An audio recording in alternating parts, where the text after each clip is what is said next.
De la décoration de la chambre à coucher de Paul Éluard, il reste un autre panneau peint par Max Ernst et conservé actuellement au musée de Düsseldorf, qui prolonge le décor représenté dans celui qui s'intitulait Histoire naturelle. Les paysages figurèrent parmi les sujets préférés d'Ernst, qui dans ses œuvres postérieures transformera les éléments naturels en étranges créatures polymorphes.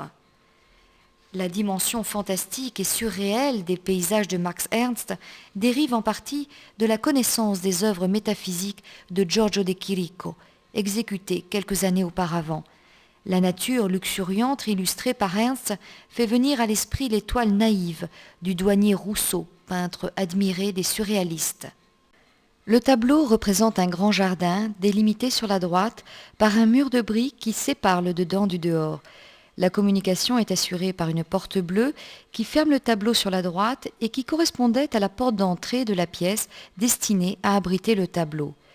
La végétation est constituée par d'énormes fleurs pareilles à des artichauts qui font allusion aux thyrses, plante consacrée au dieu grec Dionysos.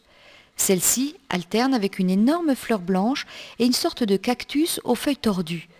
Tout aussi fantastique est la faune habitant le jardin, avec des insectes bizarres cachés parmi les feuilles et sur les arbres, et des quadrupèdes insolites.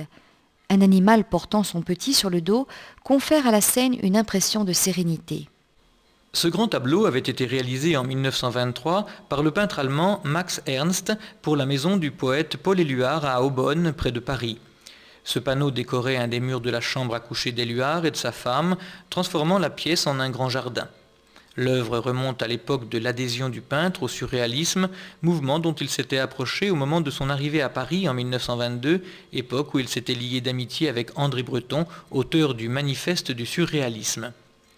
Les œuvres de Max Ernst sont marquées par sa fantaisie créatrice, mais elles sont aussi le résultat d'expérimentations techniques qui permettent à l'artiste de créer un langage formel très personnel, en mesure de répondre aux nouvelles exigences expressives de l'inconscient.